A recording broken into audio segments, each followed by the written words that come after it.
Michael Jackson 150 साल जीना चाहता था। किसी के साथ हाथ मिलाने से पहले दस्ताने पहनता था, लोगों के बीच में जाने से पहले मुंह पर मास्क लगाता था।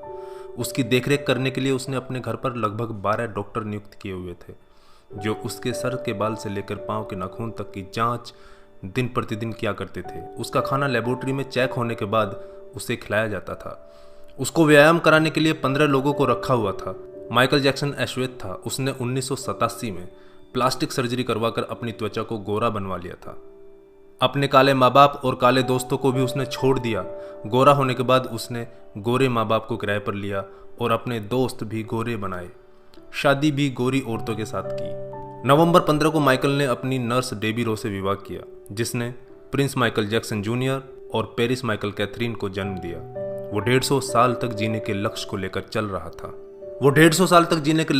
चल रहा था। हमेशा ऑक्सीजन वाले बेड पर सोता था। उसने अपने लिए अंगदान करने वाले डोनर भी तैयार कर रखे थे, जिन्हें वह खर्चा देता था ताकि समय आने पर उसे किडनी, फेफड़े, आंखें, किसी भी शरीर के अंग की जरूरत पड़े तो वह उनको आकर दे दें। उसको लगता था कि पैसे और अपने रसूख की बदौलत मौत को भी चकमा दे सकता है, लेकिन वह गलत साबित हुआ।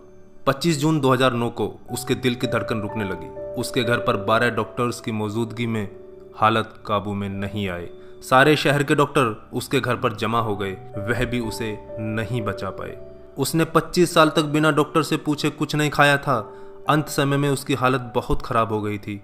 50 साल तक आते आते वह पतन के करीब पहुंच गया था और जून 25, 2009 को वह इस दुनिया से चला गया। जिसने अपने लिए 150 साल जीने के इंतजाम कर रखे थे, उसका इंतजाम धरा का धरा रह गया दोस्तों। जब उसकी बॉडी को पोस्टमार्टम हुआ तो डॉक्टर ने बताया कि उसका शरीर हड्डियों का ढांचा बन चुका था। उसका सिर गंजा था, उसकी पसलियां, कंधे, हड्डियां टूट चुके थे। उसके शरीर पर अनगिनत सुई के निशान थे। प्लास्टिक सर्जरी के कारण होने वाले दर्द से छुटकारा पाने के लिए एंटीबायोटिक वाले दर्जनों इंजेक्शन उसे दिन में लेने पड़ते थे। माइकल जैक्सन की अंतिम यात्रा को लगभग 2.5 अरब लोगों ने लाइव देखा था। यह अब तक की सबसे ज्यादा देखी जाने वाली लाइव ब्रॉडकास्ट है। माइकल जैक्सन की मृत्यु के दिन यानी 25 जून 2009 को 3:15 पर विकिपीडिया, ट्विटर और इंस्टा मैसेंजर सभी क्रैश हो गए थे। उसकी मौत की खबर का पता चलते ही गूगल पर 8 लाख लोगों ने माइकल जैक्सन को सर्च किया। ज़्यादा सर्च होने के कारण गूगल पर सबसे बड़ा ट्रैफिक जाम हुआ था और गूगल क्रैश हो गया था। 2.5 घंटे तक गूगल काम नहीं कर पाया था। मौत को चकमा देने की सोच रखने वाले हमेशा मौत से चकमा खा जाते हैं दोस्तों। कुल मिलाकर सार यही है कि बनावटी दुनिया के बनावटी लोग कुदरती मौत की बजाय बनावटी मौत ही मरते हैं। क्यों करते हो गुरूर अपने 4 दिन के ठाठ पर? मुट्ठी भी खाली रहेगी जब पहुंचोगे घाट पर। क्या हम builders, interior designers, caterers, decorators के लिए कमा रहे हैं दोस्तों?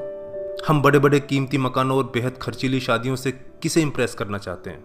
क्या आपको याद है कि 2 दिन पहले किसी की शादी में आपने क्या खाया था? जीवन के प्रारंभिक वर्षों में क्यों हम पशुओं की तरह काम करते रहते हैं और काम में जुटे रहते हैं? कितनी पीढ़ियों के खान पान और लालन पालन की व्यवस्था हम करना चाहते हैं?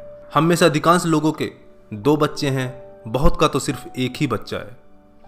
हमारी जरूरत कितनी है और हम कितना पाना चाहते हैं, इसके बारे में जरा सोचिए। क्या हमारी अगली पीढ़ी कमाने में सक्षम नहीं है जो हम उनके लिए ज़्यादा से ज़्यादा सेविंग कर देना चाहते हैं? क्या हम सप्ताह में 1.5 दिन अपने मित्रों, अपने परिवार और अपने लिए स्पेयर नहीं कर सकते? क्या आप अपनी मासिक आय का 5% अपने आनंद के लिए, अपनी खुशी के लिए खर्च करते हैं? सामान्यतः जवाब नहीं में ही होता है। हम कमाने के साथ साथ आनंद भी क्यों नहीं प्राप्त कर सकते दोस्तों? इससे पहले कि आप स्लिप डिस्क का शिकार हो जाएं, इससे पहले कि कोलेस्ट्रॉल आपके हार्ट को ब्लॉक कर दे, आनंद प्राप्ति के लिए समय निकालिए मेरे दोस्तों। हम किसी प्रॉपर्टी के मालिक नहीं होते, सिर्फ कुछ कागजातों, कुछ दस्तावेजों पर अस्थायी रूप से हमारा नाम लिखा होता है। अगर भगवान ऊपर है तो वो हमें देखकर हंसता होगा। वो सोचता होगा कि हम कैसी कैसी बातें करते हैं जब हम कहते हैं कि मैं इस जमीन के टुकड़े का मालिक हूं। किसी के भी बारे में उसके शानदार कपड़े और बढ़िया कार देखकर राय कायम मत कीजिए। हमारे महान गणित और विज्ञान के शिक्षक स्कूटर पर ही आया जाया करते थे। धनवान होना गलत बात नहीं है, लेकिन सिर्फ धनवान होना गलत है। आइए जिंदगी को पकड़ें इससे पहले कि जिंदगी हमको पकड़ ले। एक दिन हम सब जुदा हो जाएंगे, तब अपनी बातें, अपने सपने हम बहुत मिस करेंगे। दिन, महीने, साल गुजर जाएंगे, शायद कभी कोई संपर्क नहीं रहेगा। एक रोज हमारी बहुत पुरानी तस्वीर देखकर हमारे बच्चे हमसे पूछेंगे कि तस्वीर में ये दूसरे लोग कौन हैं। तब हम मुस्कुराकर अपने अदरस आंसुओं के साथ बड़े फक्र से कहेंगे, ये वो लोग हैं जिनके साथ मैंने अपने जीवन के बेहतरीन दिन गुजारे थे। मेरे दोस्तों, जीना सीखिए। धन्यवाद। जय हिंद।